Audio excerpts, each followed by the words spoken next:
ওয়াজ মাহফিলের নিয়মিত আপডেট পেতে আমাদের চ্যানেলটি সাবস্ক্রাইব করে বেল বাটনে প্রেস করুন।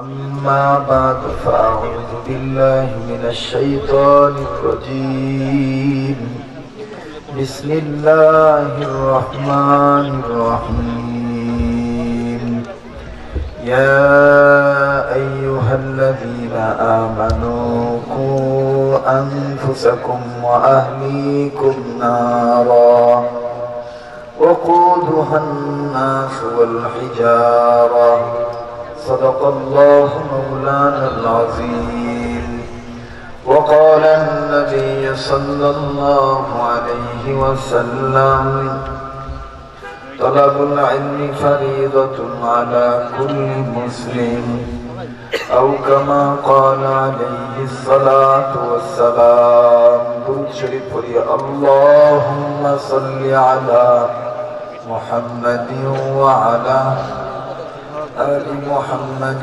كما صليت على إبراهيم وعلى آل إبراهيم إنك حميد مجيد اللهم بارك على محمد وعلى آل محمد كما باركت على إبراهيم وعلى آل إبراهيم إنك حميد مجيد الحمد لله رب العالمين জামিয়া তালিমিয়া মাদ্রাসা কর্তৃক আয়োজিত প্রতি বৎসরের ন্যায় এবছর ঐতিহাসিক তাফসীরুল কোরআন ইসলামী মহাসম্মেলন অধ্যক্ষর এই মুবারকময় মহতি জলসার অত্যন্ত পরম শ্রদ্ধেয় মান্যবর সম্মানিত সভাপতি আমন্ত্রিত হযরত উলামায়ে কেরাম বিভিন্ন মাদারিস থেকে আগত সম্মানিত আজিজ তলাবা ব্রাদারান ইসলাম প্রিয় যুবক ভাইরা বাবারবাসী মুরব্বীরা পর্দার অন্তরালে শ্রবণদাতা মা ও বোনেরা স্কুল কলেজ ভার্সিটির স্টুডেন্ট আমার হৃদয়ের স্পন্দন যুবক বন্ধুরা আল্লাহ পাকের দরবারে লাখো কোটি শুকরিয়া আদায় করি যে আল্লাহ পাক খতিবুল উম্মাহ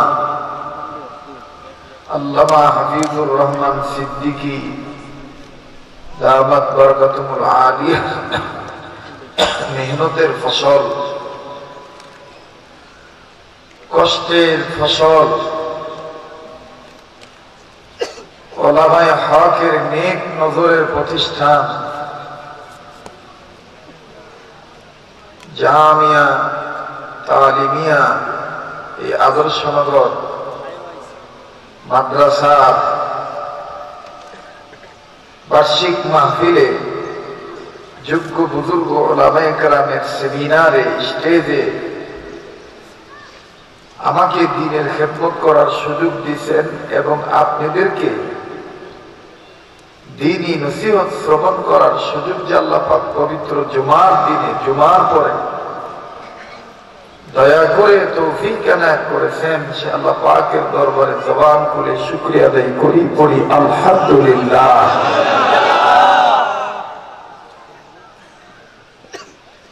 মানুষ যে পরিমাণ হয়েছি আওয়াজের দিক দিয়ে সে পরিমাণ স্বতঃস্ফূর্ততা একটু হলো কেমন জানি প্রমাণ মিলাইতে ঘাটতি দেখা দিছে। এই জন্য এক ব্যক্তি এক আওয়াজে ইমানি কণ্ঠে জবান খুলে আওয়াজ করে আরেকবার পড়ি আলহামদুলিল্লাহ। এবার আমি আল্লাহ পাকের দরবারে দুটি কদমে সেজদা লাগাইয়া শুকরিয়া আদায় করি এই লক্ষ্যে যে আল্লাহ পাক আমার মতন একজন অযোগ্যকে কম জুরি কম দামি নাচিস নালায়েককে আপনাদের মতন দামি দামি মানুষের সামনে যোগ্য বুজুর্গ ওলামায়ে কেরামের আসনে ইজ্জত দিয়া যে আল্লাহ পাক সমাসীন করছেন, সে আল্লাহ পাকের দরবারে শুকরিয়া আদায় করে নিচ্ছি। আলহামদুলিল্লাহি রাব্বিল আলামিন। সম্মানিত উপস্থিতি, গতানুগতিক ওয়াজ মাহফিলের ময়দানের মতন আজকে এই জামিয়া তালিমিয়ার ময়দান নয়। এখানে আমরা এই নিয়তে কেউ আসি নাই যে এখানে ওয়াজ করতে পারলে আমাদের দাওয়াত বেড়ে যাবে, না। এখানে আহলুল্লাহদের কদম পড়ছে এবং আরো পড়বে ইনশাআল্লাহ। বলেন ইনশাআল্লাহ। যাদের চেহারার দিকে তাকাইলে গুনাহ মাফ হয়ে যায়। যেহেতু এই ময়দানে জামিয়া তালিমিয়া মাদ্রাসাকে কেন্দ্র করে আহলে সুন্নাত ওয়াল জামাতের আকীদায় পূর্ণ বিশ্বাসী, তার জমানে আহলে হক উলামায়ে কেরামদের মধ্যে যিনারা মুতারজ্জম মুখপাত্র, তাদের কদম যেহেতু এখানে পড়ছে এবং পড়বে, এই বরকত নেওয়ার উদ্দেশ্যে নেক তাওয়াজ্জুহ পাওয়ার আশায় আমার মতন গাধা আব্দুল খালেক শরীয়তপুরি নাম দিয়ে এখানে বরকত পাওয়ার জন্য আসছি, এর বাইরে আর কিছু না। আমি আপনাদের সম্মুখে পবিত্র কোরআনুল কারীমের অসংখ্য সূরা থেকে একটি সূরার একটি মশহুর আয়াত তেলাওয়াত করছি এবং আমার নবীজি পবিত্র জবানের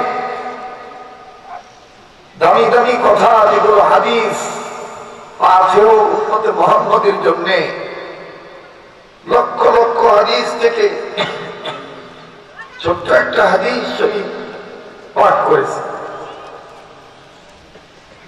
আমার ভাইরা, আল্লাহ রাব্বুল আলামিন কালামে পাকের মধ্যে ইরশাদ করেন, আল্লাহ পাক ডাক দিয়ে বলতেছেন, ইয়া আইয়ুহাল্লাযীনা আমানু, হে ঈমানদারগণ। শামসুল হক ফরিদপুরি রহমাতুল্লাহি আলাইহি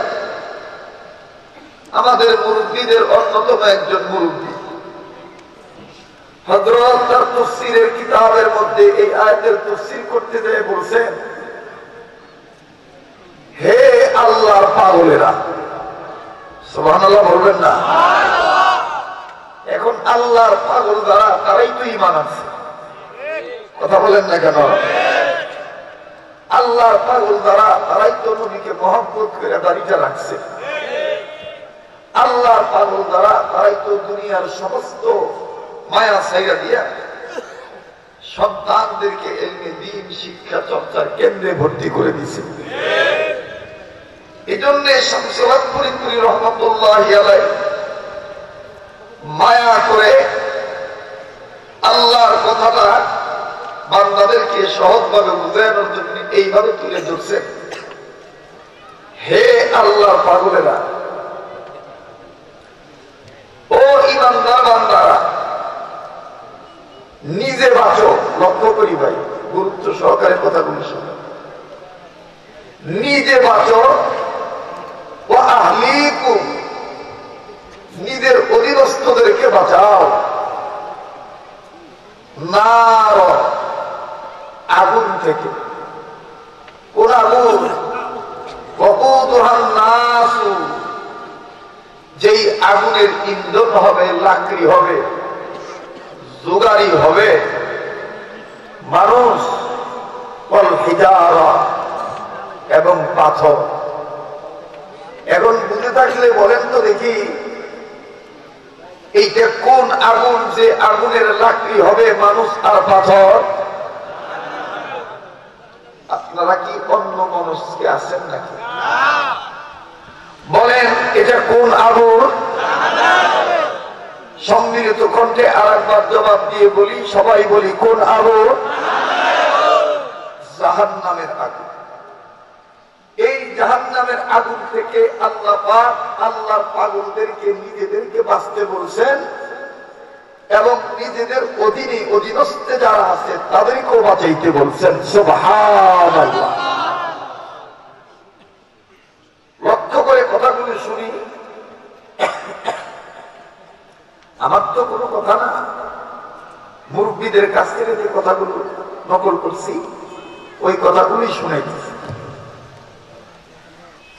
আমার ভাইরা, নিজের জাহান্নামের আগুন থেকে বাঁচতে হবে এবং নিজের অধীনে যারা আছে তাদেরকেও বাঁচাইতে হবে, ঠিক কিনা বলেন?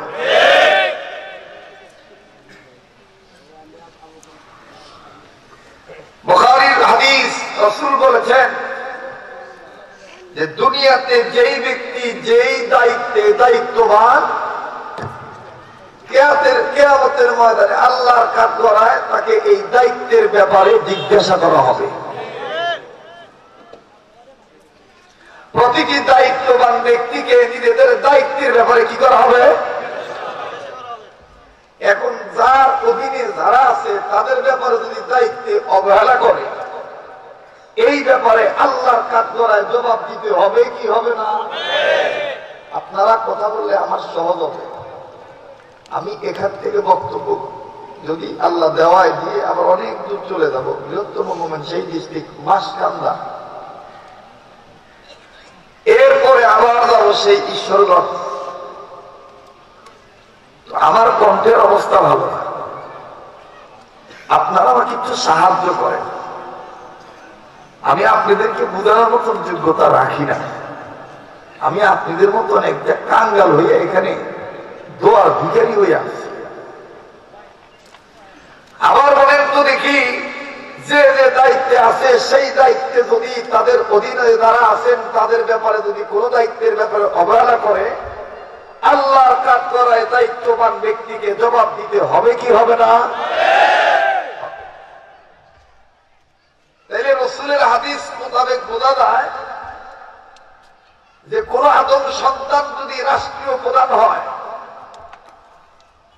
আর রাষ্ট্রের জনগণ যদি জাহান্নামী হয়, রাষ্ট্রীয় প্রধান জান্নাতি হইল, সে একা জাহান্নামের আগুন থেকে নিচের বাঁচাইল, কিন্তু রাষ্ট্রের জনগণকে জাহান্নামের আগুন থেকে বাঁচাইল না। বলেন তো দেখি, রাষ্ট্রনায়কের কিয়ামতের ময়দানে আল্লাহর কাঠগড়ায় জবাব দিতে হবে কি হবে না? এবার বলবেন, হুজুর আল্লাহ আমারে বাঁচাইছে যে আমি সরকার প্রধান হইনি। আল্লাহ কিন্তু বলছেন নিজে বাঁচো এবং আহালকে বাঁচাও, অধীনে যারা আছে অধীনস্থ যারা তাদেরকে বাঁচাও। এখন আপনি রাষ্ট্রীয় প্রধান হন নাই, চিন্তা করে দেখেন তো, ইউদাহিদে ফ্যামিলি লিডার কিনা, পারিবারিক প্রধান কিনা? যদি আপনার পারিবারিক প্রধান আপনি হয়ে থাকেন, তাহলে পরিবারের সমস্ত সদস্যরা, আপনি পারিবারিক প্রধান হওয়ার কারণে সমস্ত সদস্যরা তো আপনার অধীনে। কথা বলেন? এখন পারিবারিক লিডার হইয়া, কর্তা হইয়া আমার ভাইরা যদি পারিবারিক সদস্যদেরকে নিজে জাহান্নামের আগুন থেকে বাঁচলেন, তাদেরকে জাহান্নামের আগুন থেকে বাঁচানোর জন্য তাগিদ দিলেন না, নিগরানি করলেন না, বলেন তো দেখি, পারিবারিক লিডার হিসাবে, কমান্ডার ইন চিফ হিসাবে, ফ্যামিলি চিফ কমান্ডার হিসাবে কিয়ামতের ময়দানে আল্লাহর কাঠগড়ায় আপনাকে জবাব দিতে হবে কি হবে না? এইবার বলবেন, হুজুর রাষ্ট্রপ্রধান হই নাই, পারিবারিক লিডার হই নাই, বাপের হোটেলে খাই, একলা একলা চলি। যুবক ভাইরা খেয়াল করবেন, আহলিকুম সদস্য রহমতুল্লাহি আলাইহি ব্যাখ্যা করছেন, এটার মূল তাফসীর করছেন হাকিমুল উম্মত মুজাদ্দিদুল মিল্লাত আশরাফ আলী থানভী রহমতুল্লাহি আলাইহি, যিনি আমার পীরের পীরের পীর। আমার বন্ধুগণ, আমি আগেই বলছি মুরব্বীদের কথা নকল করে কথাগুলো বলতেছি, সমস্যা হচ্ছে। রাষ্ট্রপ্রধান নাই, হন নাই, পারিবারিক প্রধান হন নাই। এখন চিন্তা করে দেখেন তো দেখি, আল্লাহ পাক আপনার অধীনে আপনার অঙ্গকে করে দিছে কিনা? হাত একটা অঙ্গ না, এটা আপনি যেমনি লড়াইতে চান এমনি লড়ে না। পা আপনার অধীনে না, এই পা একটা অঙ্গ না, এটা যেদিকে যাইতে চাই ওদিকে যান না, এটা আপনার অধীনে কিনা? অধীনে না। এখন আপনি রাষ্ট্রপ্রধান হন নাই, পারিবারিক লিডার হন নাই, কিন্তু আপনার অধীনে তো আল্লাহ পাক আপনার হাত করে দিছে, আপনার পা করে দিছে। কিয়ামতের ময়দানে এই দুনিয়ার জীবনে যদি আপনার হাত হালাল পথে না বাড়াইয়া, যেটা ধরা হালাল ওইটা না ধরে হারামটা ধরছেন, যেই দিকে পা বাড়াইলে হারাম হবে, হারাম পথে পা বাড়াইছেন, হালাল পথে বাড়ান নাই। মস্তিষ্কে চিন্তা করতে হবে, আকামের চিন্তা বাদ দিয়া কামের চিন্তা করতে হবে। কিন্তু আপনার মগজের মধ্যে, ব্রেনের মধ্যে, আপনার চিন্তার মধ্যে আপনি হালাল চিন্তা করেন নাই, হারাম চিন্তা করছেন। এখন বলেন তো দেখি, অঙ্গ প্রত্যঙ্গ নিজের অধীনে থাকার কারণে, এই অঙ্গগুলোকে সঠিকভাবে ব্যবহার না করার কারণে কিয়ামতের ময়দানে এই যে দায়িত্ব অবহেলা করলাম, এই অবহেলিত হওয়ার কারণে আল্লাহর কাঠগড়ায় জবাব দিতে হবে কি হবে না? আল্লাহ বলছেন নিজে বাঁচো এবং খুব লক্ষ্য করবে। এখন লম্বা হয়ে যাবে, আমি সংক্ষেপ করে দিলাম। নিজে বাঁচলাম, নিজের ছেলে মেয়েরে বাঁচাইলাম, জাহান্নামের আগুন থেকে বাঁচাইলাম না। আমাদের দেশে, বিশেষ করে বাংলাদেশে, বাপ মা নিজেদের সন্তানদেরকে জাহান্নামের আগুন থেকে বাঁচাইতে পারে না। যতগুলি কারণ, এর মধ্যে কয়েকটা কারণ এইরকম পাওয়া যায়। এক নাম্বার, যদি ঠিক হয় আপনারা বলবেন ঠিক, এক নম্বর কারণ হইল বাপ মা যে ছেলে মেয়েদেরকে জাহান্নামের আগুন থেকে বাঁচাইব, বাপ মা নিজেই জানে না জাহান্নাম কি, জাহান্নামের আগুনের তাপ কি পরিমাণ ভয়াবহ। দুই নম্বর কারণ হইল বাপ মা যদিও জানে জাহান্নামের আযাব শাস্তিদায়ক আযাব, কঠিন আযাব, কিন্তু সাংসারিক ঝামেলার কারণে নিজের ছেলে মেয়েদেরকে জাহান্নামের আগুন থেকে বাঁচাইতে পারে না। তিন নম্বর কারণ হইল সাংসারিক ঝামেলাও নাই, তারপরে আমার বন্ধুগণ নিজেও জানে, কিন্তু নিজের ছেলে মেয়ে জাহান্নামের আগুন থেকে বাঁচাইতে পারে না। যে কারণ, অন্যতম কারণ হইল পরিবেশগত কারণ, পরিবেশের কারণে। কথা বলেন ঠিক কিনা? এজন্য আমাদের মুরব্বী হারবি হযরত রহমাতুল্লাহি আলাইহি, শাহ আবরক রহমাতুল্লাহি আলাইহি হযরত তিনার কিতাবের মধ্যে লেখেন, আমার বন্ধুগণ, যে আমাদের দেশে, আমাদের এই বিশ্বে, মুসলিম বিশ্বে অনেক মুসলমানের সন্তান ইংলিশ মিডিয়ামের ছাত্রছাত্রী হওয়ার পরও, মুসলমানের সন্তান হওয়ার পরও তাদের মধ্যে একটা চিন্তা ভাবনা আসে যে আমাদের তো নামাজ পড়া দরকার, আমাদের তো প্যান্ট শার্ট বাদ দেওয়া দরকার, আমাদের তো টাই রাখা দরকার, আমাদের তো পর্দা করা দরকার। কিন্তু চিন্তা করে সত্য, কিন্তু পরিবেশ ঘোলাটে হওয়ার কারণে এই ছেলে মেয়ে এমনি দিন শিক্ষা করতে পারে না। কথা বলেন ঠিক কিনা? তাইলে আমার বন্ধুগণ, আমার বাবা দিনা, জাহান্নামের আগুন থেকে নিজে বাঁচতে হবে, নিজের অধীনে যারা আছে তাদেরকেও বাঁচাইতে হবে। কথা বলেন ঠিক না ঠিক? আর এই পরিবেশগত দিকের সমস্যা, পারিবারিক ঝামেলা নিজে জানে না। এই তিন ধরনের যে তিনটা কারণ বললাম, যে সমস্যার কারণে নিজেরা নিজেদের আহত পরিবারকে বাঁচাইতে পারি না, বিশ্বাস করেন আর না করেন, মুরব্বীদের জবানের কথা আমার বন্ধুগণ তালিম রহমতুল্লাহি আলাইহি লেখেন, কেবলমাত্র একমাত্র এই জামিয়া তালিমিয়ার মতন দ্বীনি বিদ্যাপীঠ, কওমি মাদ্রাসাগুলো এই তিন কারণের সাথে জড়িত নয়, যেটা আপনার সন্তানকে আপনি জাহান্নামের আগুন থেকে বাঁচাইতে পারেন না।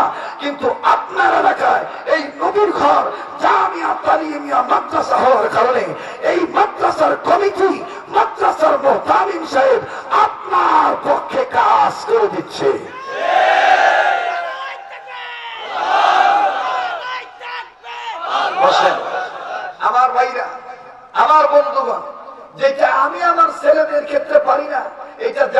একটা আলিমিয়া পারে, যেটা আমি আমার ছেলে মেয়ের ক্ষেত্রে পারি না, এটা যাত্রাবাড়ি পারে। যাত্রাবাড়ির বড় হুজুর, যাত্রাবাড়ি শাহেদ দামাত বারাকাতুহু আলিয়ার মেহনতের ফসলের প্রতিষ্ঠান।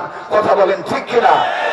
এইটা আমি পারি না আমার ছেলে মেয়ের ক্ষেত্রে, এইটা মাদানীনগর মাদ্রাসার মুরব্বীরা মাদ্রাসা দাঁড় করাইয়া মাদানীনগরের মতন প্রস্ফুটিত গোলাপ ফুল হইয়া সুবাস দিয়া আপনার সন্তানকে দুর্গন্ধ থেকে সুঘ্রাণে সুঘ্রিত করতেছে। কথা বলেন ঠিক কিনা? আবার বলেন আমার বন্ধুগণ, জাহান্নামের আগুন থেকে আল্লাহ নিজের বাঁচাইতে বলছেন, নিজের বাচ্চাদেরকেও বাঁচাইতে। আমার ভাইরা, আমার বন্ধুগণ, প্লিজ দিলটা নরম করে দিবেন। একটা ফোঁটা চোখের পানি দেখেন ফেলাইতে পারেন কিনা? কান্না তো ভাইজান ইচ্ছা করলে আসবে না, কান্না আসতে হবে, মুরব্বীদের নেক্সট হতে থাকা লাগবে।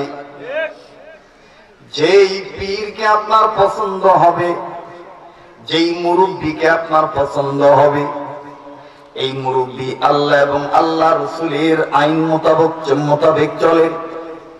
এই আহলুল্লাহর সোহবতে যখন আপনি যাইবেন, তখন আপনি আল্লাহরও পাইবেন, নবীরও পাইবেন। আর আল্লাহ এবং আল্লাহ রসুলকে পাওয়ার পূর্ণ মাধ্যম হইল দ্বীনি বিদ্যাপীঠ মাদ্রাসা।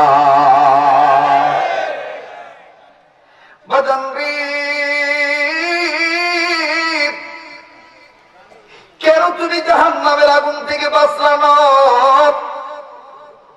কেন নিজের সন্তানকে বাঁচাইতে চাইলা না? একবার চিন্তা করে দেখছো নি এই জাহান্নাম কি পরিমাণ ভয়ঙ্কর আযাবের কারখানা? একবার চিন্তা করে দেখছেন নি আমার বন্ধুগণ, আমার ভাইরা?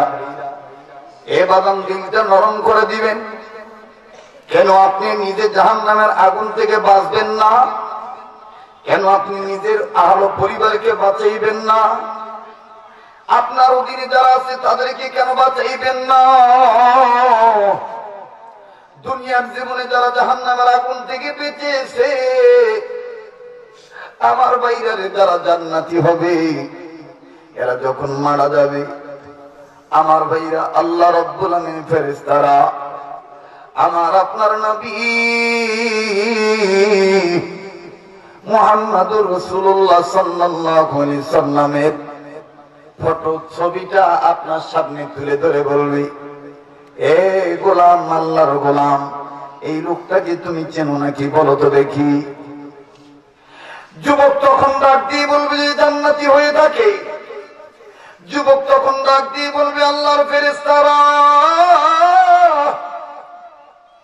এই নবী তো সেই নবী যেই নবীর কারণে, যেই নবীর মহব্বতে কলেজে পড়ার পর আমি দাড়িটা রেখা দিছি, যেই নবীর মহব্বতে কলেজে পড়ার পর আমি দাড়িতে খুল লাগাই নাই, যেই নবীর মহব্বতে পড়িয়া আমি আমার সন্তানদেরকে দুনিয়ার শিক্ষায় শিক্ষিত করি নাই।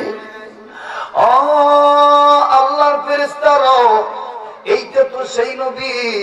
আমার আল্লাহ পাক ডাক দিয়ে বলবেন, ফেরেশতারা রে, এই যুবক আল্লাহ আমার নবীর চিনে ফেলছে, আমার হাবিবরে চিনে ফেলছে। আমি আল্লাহ রাব্বুল আমিন বলে দিলাম, এক্ষুনি দ্রুত গতিতে জান্নাতি পোশাক পরিধান করায় দাও। আওয়াজ দিয়ে বলেন আল্লাহু আকবার। আর একবার জোরে বলেন আল্লাহু আকবার। আর একবার মায়া করে বলেন আল্লাহু আকবার। আর একবার আওয়াজ দিয়ে বলেন আল্লাহু আকবার। মুসলমান ভাইরা রে আমার, জাহান্নামের আগুন থেকে নিজের বাঁচাইতে হবে, নিজের অধীনে যারা আছে তাদেরকে বাঁচাইতে হবে। কোন জাহান্নাম, কোন আগুন? যেই আগুনের আমার বন্ধুগণ যোগানদাতা হবে, জোগাড়ি হবে, লাকড়ি হবে, মানুষ আর পাথর। জাহান্নামের আগুনের ভয়াবহ তাপদাহ কেমন পরিমাণ কষ্টদায়ক হবে। দুনিয়ার জীবনে যে সূর্যের আলোয় আলোকিত হই, যেই সূর্যের তাপ আমি আপনি পাই,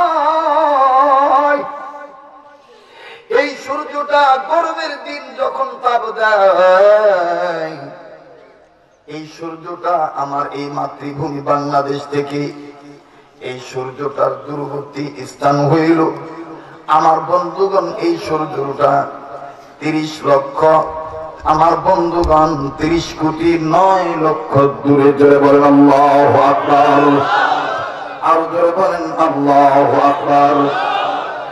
9 কোটি 30 লক্ষ মাইল দূরে যেই সূর্যটা আছে, ওই সূর্য যখন দুনিয়ার জমিনে তাপ দেয়, আমার বন্ধুগণ, আমার ভাইরা, গ্রীষ্মর সিজনে, গরমের সিজনে পুকুরের পানি কয়েক স্তরের পরিমাণ গরম হয়ে যায়। টিন দিয়ে যারা বাড়ি বানাইছে, এই পরিমাণ টিনের চাল তাপ হয়ে যায়। কোন ব্যক্তিকে যদি ঢাকা শহরের কোন বস্তি টিনের উপরে ওই গরমের প্রখর রোদের মধ্যে কোন আদব সন্তানকে ঠিক করে শোয়া রাখে, ঘন্টার মধ্যে লোকটা মারা যাইতে পারে, হৃদস্ট্রোক করে মারা যাইতে পারে। এ যুবক,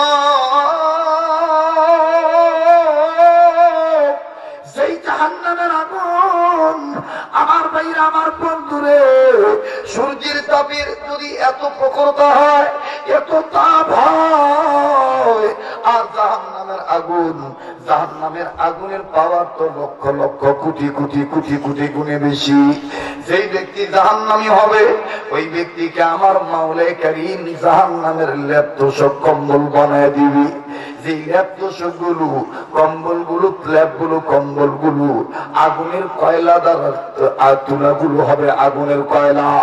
মুসলমান ভাইরা আমার, আমার বন্ধুগণ, আমার বাবাজিরা, ওই আগুন থেকে নিজের বাঁচাইতে হবে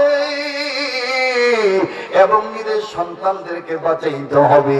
একটু গভীর চিন্তা করে দেখেন, আমার আপনার নবী মুহাম্মদুর রাসূলুল্লাহ সাল্লাল্লাহু আলাইহি ওয়াসাল্লাম নিজে জাহান্নামের আগুন থেকে বাঁচার চেষ্টা করেছেন। আমার বন্ধুগণ, নিজে বেঁচে গেছেন এবং নিজের উম্মতদেরকে বাঁচানোর জন্য বারবার তাকিদ দিয়েছেন। আর এই বাঁচানোর তাকিদ দিতে যাইয়া, নিগরানি করতে যাইয়া কত কাপের কিল খুশি খাইছে, কত আঘাত খেয়েছে। তারপর আমার বন্ধুগণ, আমার বাবাজিরাও কালেমার দাওয়াত দেওয়া রাসূল বাদ দেয় নেই। আমার বন্ধুগণ, আমার ভাইরা, সংসারের ঝামেলার কারণে নিজের বাচ্চার নামাজের কথা বলতে পারলাম না, নিজের সন্তানকে মাদ্রাসায় দিতে পারলাম না, হক্কানি উলামায়ে কেরামের সোহবতে দিলাম না। আমার ভাইরা, আমার বাবাজিরা রে, এ উম্মত, কি বলো, কি হইছে তোমাদের? তুমি এখন বলো, হুজুর ঝামেলার কারণে পারি না। কি ঝামেলা তোমার? কয় টাকা তোমার হারাইছি, কয়দিন তুমি লঙ্গ হইছো, কয়দিন তুমি কয়টা মানুষের লাথি খাইছ।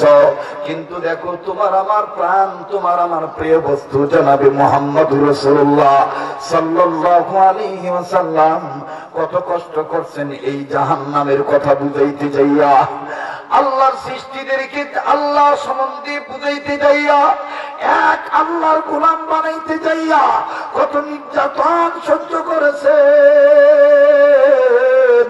আমার আপনার নবী, নবী মুহাম্মদুর রাসূলুল্লাহ সাল্লাল্লাহু আলাইহি ওয়াসাল্লাম সবেমাত্র নবুয়ত পেয়েছেন।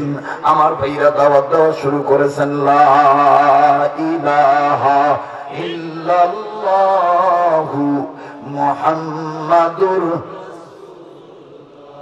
মুহাম্মদে বলি লা ইলাহা ইল্লাল্লাহ, জোরে লা ইলাহা ইল্লাল্লাহ, আর জোরে লা ইলাহা ইল্লাল্লাহ, জোরে জোরে লা ইলাহা ইল্লাল্লাহ, আর জোরে লা ইলাহা ইল্লাল্লাহ, লা ইলাহা ইল্লাল্লাহ, লা ইলাহা ইল্লাল্লাহ, মুহাম্মদ লা ইলাহা ইল্লাল্লাহ, লা ইলাহা ইল্লাল্লাহ, মুহাম্মদ লা ইলাহা ইল্লাল্লাহ, লা ইলাহা ইল্লাল্লাহ, লা ইলাহা ইল্লাল্লাহু মুহাম্মাদুর রাসূলুল্লাহ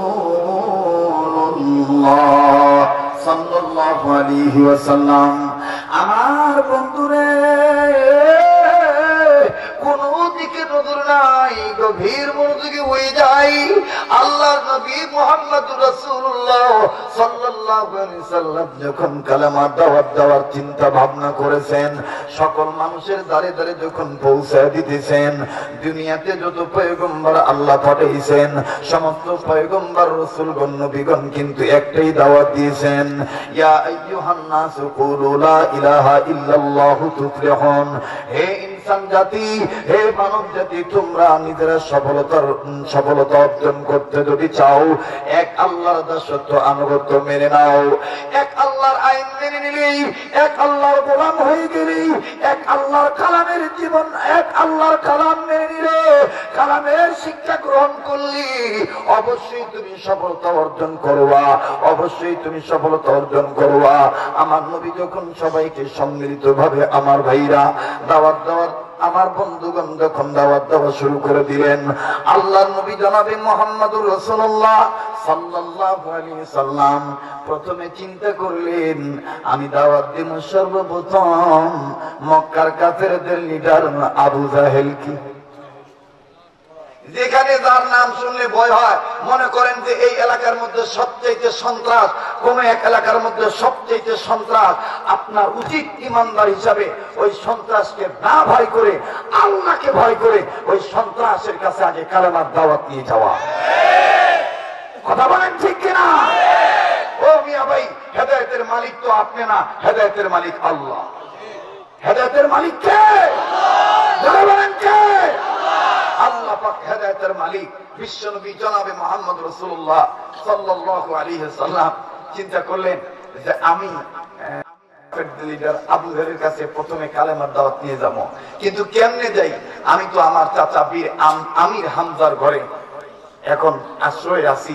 চাচা তো আমাকে আশ্রয় দিছে, খুব খেয়াল করবেন, চাচা তো আমাকে আশ্রয় দিছে, আমি তো চাচার ঘরে আছি। আমার নবীজির মা নাই, বাবা নাই, তিনি যখন শুইতেন আমির হামজাকে জড়িয়ে ধরে শুইতেন। সুবহানাল্লাহ। তো আমির হামজা ছিল অনেক বড় শক্তিশালী শিকারী, হরিণ শিকার করতে পারতেন, ভালো শিকার করতে পারতেন, শিকারী লোক ছিলেন, যুদ্ধাবাজ ছিলেন। আমার বন্ধুগণ, বীর আমির হামজা রাদিয়াল্লাহু তাআলা আনহু এখন ইসলাম কবুল করেন নাই। আমার বন্ধুগণ, নবী করিম সাল্লাল্লাহু আলাইহি সাল্লাম ডাক দিয়ে বলতেছেন, আল্লাহ, চাচা আমির হামজা যদি জানে যে আমি আবু জাহেলের বাড়িতে গেছি, তাইলে চাচা হয়তো আমার ধমক দিতে পারে যে না, তুমি এটা ঠিক করো নাই, ও তো ভালো না, ও তো তোমাকে মারবে। আমি কাউকে জানাবো না আল্লাহ, আমি চাই আমি জাহান্নামের আগুন থেকে বেঁচেছি, বাঁচবো, আমার ওই কাকা আবু জাহেলকেও জাহান্নামের আগুন থেকে বাঁচাইতে চাই। আল্লাহু আকবার। একটু জোরে বলেন আল্লাহু আকবার। আমাদের দেশে তো আজকে দাওয়াত দেওয়া হয় বাচ্চা বাচ্চা, বেছে বেছে দাওয়াত দেওয়া হয়। অমুক টাকাওয়ালার কাছে একটু ভালো ভালো কথা কইলে টাকা দিব আমারে। ঠিক কথা বলেন না কেন? একটা সিস্টেম হয়ে গেছে, বড় লোক মসজিদ যেখানে বড় বড় টাইলস ওলা মোজাইক ওলা মসজিদ, এই মসজিদে গেলি বাইচা বাইচা দাওয়াতে ঢোকে। ওই কমলাপুর রেল স্টেশনের পাশে যে বস্তির যে সমস্ত জীর্ণ শীর্ণ যারা অবস্থা হয়ে পড়ে আছে, এই গরিব লোকগুলোর কাছে আমরা অনেক ভাইরা দাওয়াত নিয়ে যাওয়ার চিন্তাই করি না। কথা বলে না, কথা বলে না। তাতে কি বোঝা যায়? দিন দুর্বল হয়ে গেছে। হ্যাঁ না, দিনের নিজাম হলো দুর্বলতা থেকে শুরু করে দাও, দুর্বল জায়গা থেকে শুরু করো। দুর্বলরা যখন সবল হয়ে যাবে, যত সবল হওয়া বাতিল যতই সবল হওয়ার চেষ্টা করো, এই যে দুর্বলরা যারা ঈমান এনে দাওয়াত ও তাবলীগের মেহনতে যারা সবল হয়েছে, বাতিলের মস্তক যতই চমক হওয়া হোক না কেন, এই দুর্বল যখন ঈমানের বলে বলিয়ান হয়ে সবল হয়ে যাবে, এই সবলতার ব্যাপকতার তাকবীরের আওয়াজ শুনে বাতিল তখন এই পবিত্র ভূমি ছাড়তে বাধ্য হবে।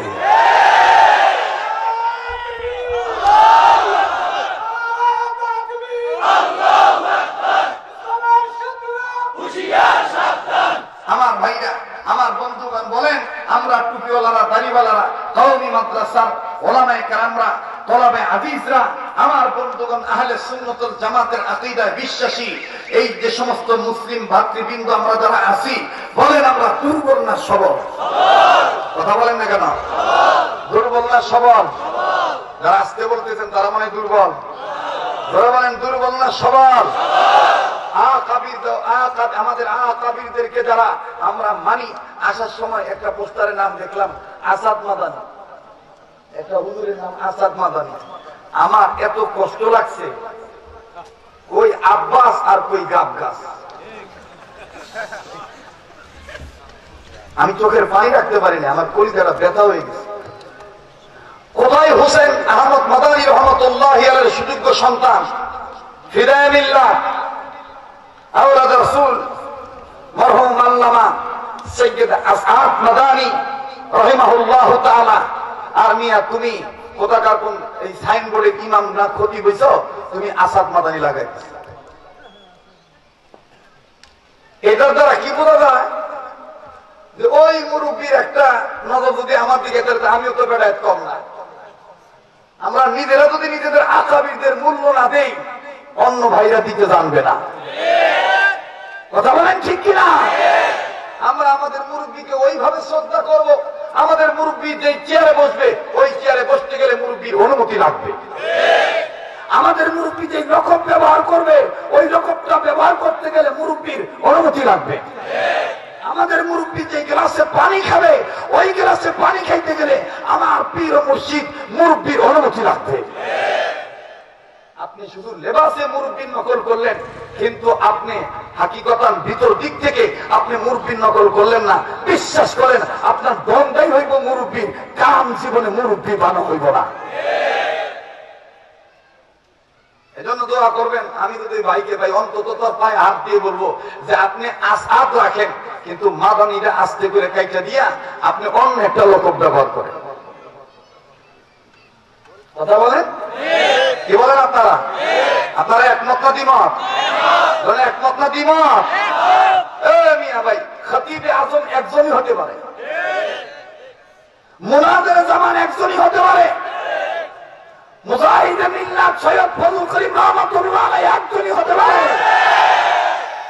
শাইখুল হাদিস আল্লামা আজিজুর রহমাতুল্লাহ আলাইহি একজনই হতে পারে। তবে হ্যাঁ, যারা হবে পরবর্তীতে নেক্সটে যারা আসবে তারা তার ছাত্র হয়ে আসবে, এটাই স্বাভাবিক। কথা বলেন আমার বন্ধুগণ, আমার ভাইরা। আর এই শিক্ষাটাই আমাদের কওমি নিজাম, কওমি মাদ্রাসায় দেওয়া হয় যে মুরব্বীদের সাথে বেয়াদবি করবে না, মুরব্বীদের সাথে বেয়াদবি করবে না। যার মুরব্বী নাই তার মুরব্বী শয়তান। কথা বলেন ঠিক কিনা? সম্মানিত শুধু কষ্ট হচ্ছে আপনাদের, বেদর হইতেছেন আপনারা আমার ভাইরা, আমার বন্ধুগণ। কালেমার দাওয়াত আবু জাহেলের কাছে নবী দিয়েছেন কি দেন নাই? দিয়েছেন কি দেন নাই? এক সহজেই দিছে নাকি একটু আঘাত পাইছে? আঘাত পাইছে না? রাগ দিছে। কাকা আমি আপনার কাছে আসছিলাম কি লিগা? কালেমার দাওয়াত দিতে। শোনার সাথে সাথেই অগ্নি শর্মা হয়ে গেছে, পায়ের পাতা রক্ত মাথার তালিতে উঠে গেছে। দরজাটা খুলে দেরি করে নাই, রাহমাতুল লিল আলামিনের গালে ঠাস করে আঘাত করে থাপ্পড় দিয়েছে। একাধিকবার সৈয়দ মোহাম্মদ ফজল করিম রহমাতুল্লাহ আলাইহির জবানি ওয়াজটা শুনছিলাম রে বাবা। আমার ভাইরা, আমার বন্ধুগণ, প্লিজ দিলটা নরম করিয়া দিবেন। বন্ধুরে নিজে জাহান্নামের আগুন থেকে বাঁচতে হবে, অপরকে জাহান্নামের আগুন থেকে বাঁচাইতে হবে। নিজের অধীনে যারা আছে তাদেরকে জাহান্নামের আগুন থেকে বাঁচাইতে হবে। সময় যেহেতু অল্প, অল্প সময়ের মধ্যে খাস খাস কিছু কথা বলি বিদায় নিচ্ছি। আমার ভাইরা প্লিজ দিলটা নরম করে দেন। একটা ফোঁটা চোখের পানি দেখেন ফালাইতে পারেন কিনা। এ যুবক, তুমি কি মনে করিয়া বইছো? তুমি কি মনে করে বসছো? হুজুর আমি এখন কেন জাহান্নামী জান্নাতি চিন্তা করব? এখন তো আমার বয়স হয় নাই, আমি মুরব্বী হই নাই, চুল পাকুক দাড়ি পাকুক, আমি আর একটু বড় হই, তখন আমি নামাজ ধরবো, তখন আমি আমার মা বাপ বা ভাই বোন বা বাচ্চাদের জাহান্নামের আগুন থেকে বাঁচানোর কথা বলবো। কিন্তু রে যুবক, তুমি একবার চিন্তা করে দেখো, তোমার মতন কত যুবক রোড অ্যাক্সিডেন্ট হঠাৎ করে কবরবাসী হয়ে গেছে। আরে কার জন্য জানি সাদা মার্কিন কাপড় তৈরি হয়ে রয়েছে, কার জন্য জানি জংলার বাসরি হয়ে গেছে। আমার বন্ধুগান, কার পিছনে জানি মাওলার হুকুমের অপেক্ষায় মালাকুল মউত দাঁড়ায় রয়েছে। ওরে যুবকরি, তুমি যদি বেঈমান হয়ে মারা যাও, জাহান্নামী হয়ে যদি মারা যাও, দেখছো নাকি আমার বন্ধুগণ আমার ভাইরা যোগ্য পীরের যোগ্য খলিফা সৈয়দ ইসহাক রহমাতুল্লাহি আলাইহি উজানির কারি সাহেব রহমাতুল্লাহি আলাইহি যোগ্য খলিফা সরমনের সেই আমার বন্ধুগণ আল্লাহর কুতুব মরহুম ফজলুল করিম রহমাতুল্লাহি আলাইহির আব্বা জান আমার যারা বন্ধুগণ মুজাহিদ যারা আছেন তারা অবশ্যই দিলের মধ্যে একটা মায়া পয়দা হয়ে গেল সৈয়দ ইসহাক রহমাতুল্লাহি আলাইহি মুরব্বিকে নকল করে কারি ইব্রাহিম সাহেব রহমাতুল্লাহি আলাইহি নকল করে এমন চপ্পাই পৌঁছায় গেছে বন্ধুগণ কারি ইব্রাহিম সাহেব রহমাতুল্লাহর কাছ থেকে জাহান্নামের আগুনের কথা শুনছেন আবার আমার বন্ধুগণ অন্য কেউ জাহান্নামের আগুনের কথা শুনেছেন একদিন সৈয়দ ইসহাক রহমাতুল্লাহি আলাইহি এক কবরের পাশে দিয়ে যাচ্ছিলেন বাগান খুব খেয়াল করে শুনবেন লোকটার আত্মীয় ডাক দিয়ে বলতেছেন হযরত জি আপনি আমার এই ভাইয়ের কবরটা যদি একটু জিয়ারত করতেন কবরের সাইডে দাঁড়ায় যদি আপনি একটু দোয়া কালেমা পড়তেন আল্লাহর ওলি সৈয়দ মুরহম ইসহাক রহমাতুল্লাহি আলাইহি এই কবরের কাছে যখন দাঁড়াইলেন আমার বন্ধুগণ আল্লাহর ওলিদের ভিতরে কিন্তু আর একটা চক্ষু খোলা আছে আল্লাহর ওলি চক্ষু বন্ধ করে যখন দাঁড়াইলেন মনে হচ্ছে মাটি কেমন জানি হযরতকে ধাক্কা দিয়ে ফলায় দিতেছেন আমার ভাইরা সৈয়দ ইসহাক রহমাতুল্লাহি আলাইহি ডাক দিয়ে বলতেছেন মাওলা এই কবরের সাইডে কেন আমি দাঁড়াইতে পারতেছি না ওরে যুবক দুনিয়া তোমার আসল দুনিয়া নয় এই দুনিয়ার পরের জীবনে আর একটা জীবন শুরু হবে ওইটা হলো কবরের জীবন এই কবরের জীবন যার ভালো তার সব কবর ভালো এই কবর যার ভালো না তার কোন কবর ভালো না সৈয়দ মুরহম ইসহাক রহমাতুল্লাহি আলাইহি উনি আস্তে করে চক্ষুটা বন্ধ করে মুরাকাবায় চলে গেলেন দেখলেও কবরের ভিতরে লাশের অবস্থা কি এটা ডাকতেন না আল্লাহ একটু মায়া করে বলেন না আল্লাহ হযরত আমার বন্ধুগণ মুরাকাবার হালতে নজর করে দেখতেছে কবরের মধ্যে কোনো মানুষ নাই এই মানুষের কবরে কেমন জানি শুকুরের রূপ নিয়ে শুয়োরের রূপ নিয়ে কালো শুয়োর ফেরেশতারা মারিয়া হাত ভেঙে দিছে পা ভেঙে দিছে শুয়োরের রূপ নিয়ে এই কবরের মধ্যে মানুষ শুয়ে রয়েছে আর ওই ব্যক্তিটা কবর থেকে ডেকে ডেকে বলতেছেন কেউ আসো কি আমার একটু জাহান্নামের আগুন থেকে বাঁচানোর জন্য আমার কবরটা জিয়ারত করব আমি নিজে তো জাহান্নামের আগুন সম্পর্কে বুঝি নাই নিজের হাল পরিবারকেও জাহান্নামের আগুন থেকে বাঁচানোর চেষ্টা করি নাই সৈয়দ মুহাম্মদ ইসহাক রহমাতুল্লাহি আলাইহি আমার বন্ধুগণ আমার বাবাদের এই ভয়ঙ্কর দৃশ্য দেখিয়া একটা চিৎকার দিয়ে কবরের সাইডে বেহুশ পড়িয়া গেল লোকগুলো ডাক দিয়ে বলতেছে না হুজুরের কি হইল এ বন্ধুগণ মাথায় পানি ঢালার পর হযরতের যখন জ্ঞান ফিরে আসলো আমার ভাইরা আমার বাবা দিরাবে এটা আমার কোনো কথা নয় আমার বন্ধুগণ মুরব্বীদের কাছ থেকে নকল করা কথা আল্লাহর ওলির জ্ঞান ফিরে আসার পর আল্লাহর ওলি ডাক দিয়ে বলতেছেন ভাইজান এটা আমার কার কবরের সামনে দাঁড় করাইলেন এর কবরের খবর তো ভালো না এ তো নিজে জাহান্নামের আগুন থেকে বাঁচে নাই অন্যজনকে জাহান্নামের আগুন থেকে বাঁচানোর জন্য কোনো ফিকির করে নাই ও দুনিয়ায় যারা বাবা আছে দুনিয়ায় যারা বড় ভাই আছে দুনিয়ায় যারা বক্তা আছে দুনিয়ায় যারা পীর আছে আমার বন্ধুগণ দুনিয়ায় যারা ভাইয়া হইছে দুনিয়ায় যারা স্বামী হইছে গো তোমরা কিন্তু প্রত্যেকটা দায়িত্বের ব্যাপারে দায়িত্ববান তোমরা নিজেরা জাহান্নামের আগুন থেকে বাঁচাও তোমাদের অধীনস্থে যারা আছে তাদেরকে জাহান্নামের আগুন থেকে বাঁচাও প্লিজ বাদাম দিকটা নরম করে দেন আল্লাহর নবী আবু বেলের কাছে নিয়ে গেছে দাওয়াত আবু বেল ডাক দিয়ে বলতেছেন আর কাম পায় না আমার কাছে এসে দাওয়াত দেওয়ার জন্য দরজাটা খুলে তিন নবীর গালে যখন কাজ করে থাপ্পড় মেরে দিল আমার নবী ডাক দিয়ে বলতেছেন কাকা আমার মা নাই বাবা নাই ও কাকা আমার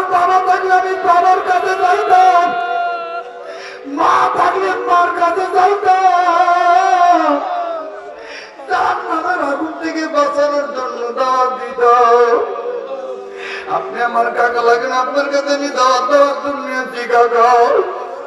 আবু জাহেল বাঙ্গালে আবার আর একটা থাপ্পড় দিয়ে দিল। আমার নবী দুই গালে যখন হাত দিয়ে ডাক দিয়ে বলতেছেন আল্লাহ,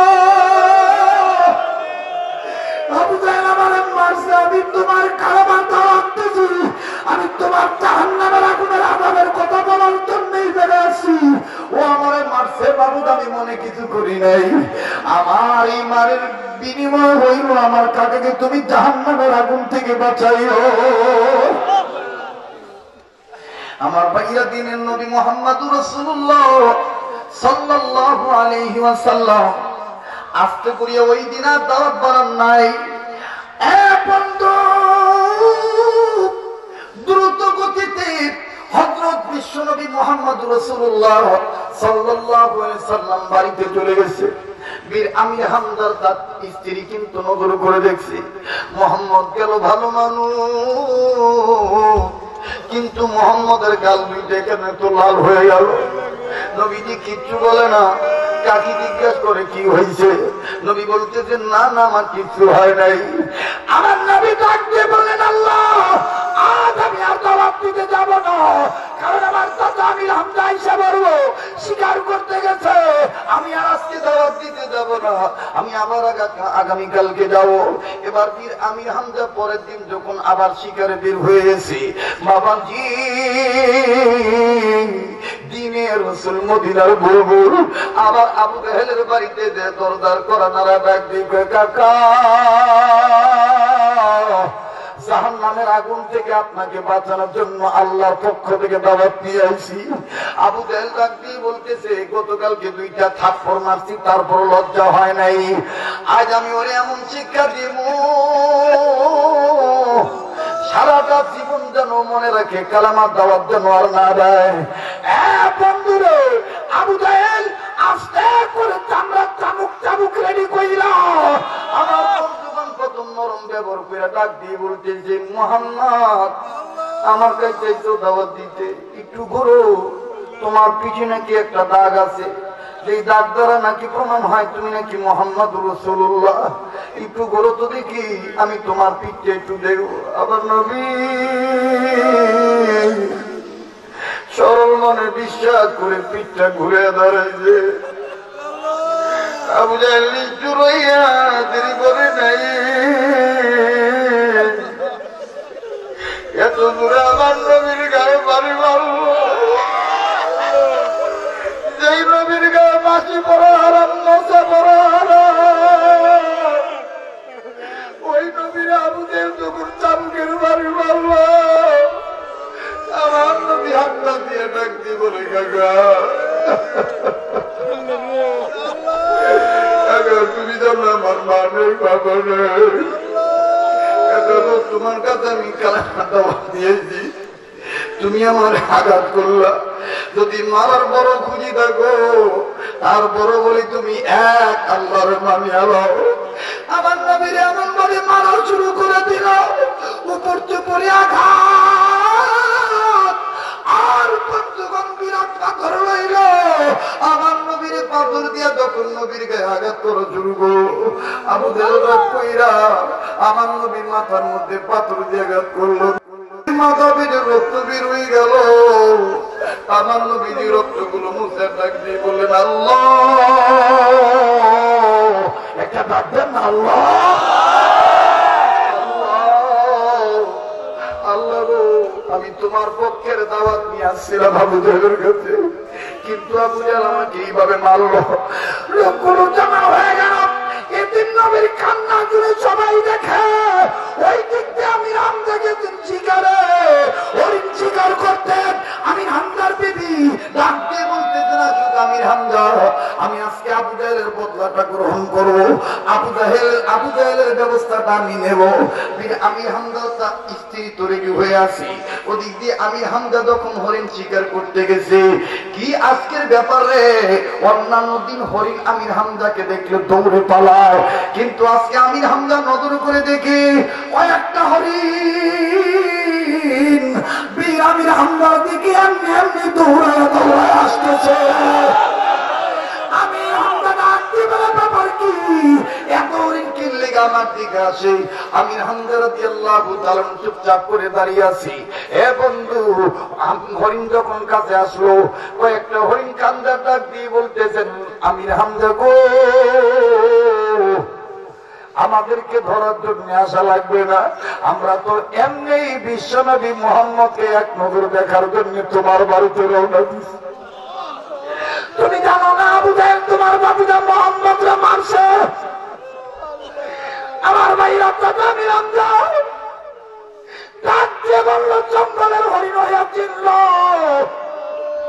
চাচা হইয়া চিনলাম না, না আমি আর হরিণ শিকার করবো না। এইবার বীর আমির হামজা বাড়িতে যে দেখি স্ত্রী কান্দে, স্ত্রী কান্দতেছে। আমার বন্ধুগণ, আমার ভাইয়া, স্ত্রীকে আমির হামজা ডাক দিয়ে বলতেছে, কি হয়েছে?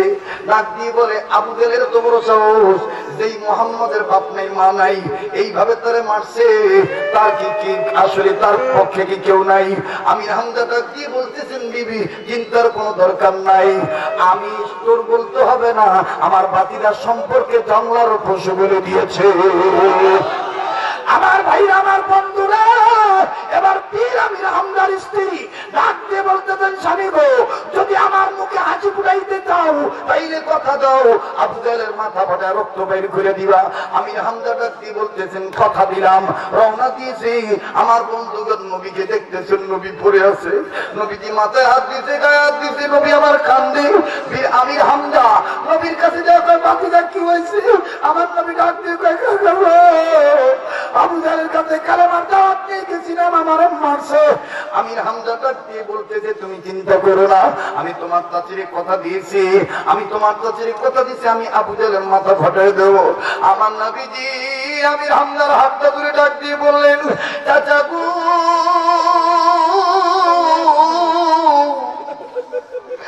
আমার মুখে যদি তুমি হাসি ফুটাইতে চাও, কাকির মুখে যদি হাসি ফুটাইতে চাও, আমি বলবো তুমি আবু জেহেলের মাইরো না, তুমি একবার আমার সাথে আমার দাওয়াতটা গ্রহণ করো, লা ইলাহা ইল্লাল্লাহু মুহাম্মাদুর রাসূলুল্লাহ সাল্লাল্লাহু আলাইহি সাল্লাম।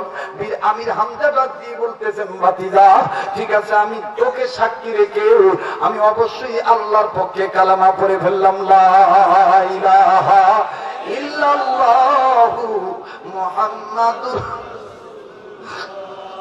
আমার ভাইরা, আমার বন্ধুগণ, সেই বিশ্বনবী মুহাম্মদ রাসূলুল্লাহ সাল্লাল্লাহু আলাইহি সাল্লামের মিশন নিয়ে কাজ করতেছেন আহলে হক উলামায়ে কেরাম। কথা বলেন ঠিক না বেঠিক?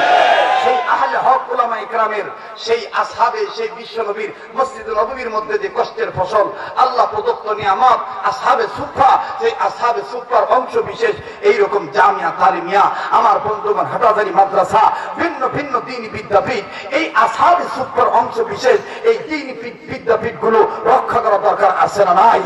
ওরা বলেন আছে না নাই? এই দ্বীনি বিদ্যাপীঠ গুলো যদি আমরা রক্ষা করতে পারি, বিশ্বাস করেন সারা বাংলাদেশে যদি কওমি মাদ্রাসাগুলো সঠিকভাবে পরিচালিত হয়, কওমি মাদ্রাসাগুলো সঠিকভাবে যদি স্থাপিত হয়ে যায়, আল্লাহর কসম কওমি মাদ্রাসার ছাত্র শিক্ষকরা যেইভাবে জান্নাতে যাবে, ঠিক ওইভাবে বাংলাদেশের জনগণ জান্নাতে যাবে ইনশাআল্লাহ। এই জন্যে নিজে জাহান্নামের আগুন থেকে বাঁচবো, জাহান্নামের আগুন থেকে অন্যকে বাঁচাইতে হলে এইরকম মাদ্রাসার দরকার আছে না নাই? আমার এই আংশিক আলোচনা থেকে আল্লাহ তাআলা আগে আমাকে উপকৃত করুন, আল্লাহ তাআলা আগে আমাকে আমল করার তৌফিক দান করুন। আমি দোয়া করি আল্লাহ তাআলা খতিবুল উম্মাহ আল্লামা হাফিজুর রহমান সিদ্দিকী সাহেবের এই মেহনতের ফসল এবং আদর্শ নগরবাসীর কাঙ্ক্ষিত ফসল, প্রত্যাশিত ফসল, এই জামিয়া তালিমিয়া মাদ্রাসাকে আল্লাহ তাআলা কবুল করুন। জোরে বলেন আমিন, আরো জোরে বলেন আমিন। সকল মুরব্বীদের কাছে দোয়া আছে, আপনাদের কাছে দোয়া আছে, আল্লাহর কাছে দোয়া আছে। আমি শেষ করছি, ওয়া আখিরু দাওয়ানা আলহামদুলিল্লাহি রাব্বিল আলামিন। ওয়াজ মাহফিলের নিয়মিত আপডেট পেতে আমাদের চ্যানেলটি সাবস্ক্রাইব করে বেল বাটনে প্রেস করুন। আল্লাহ হাফেজ।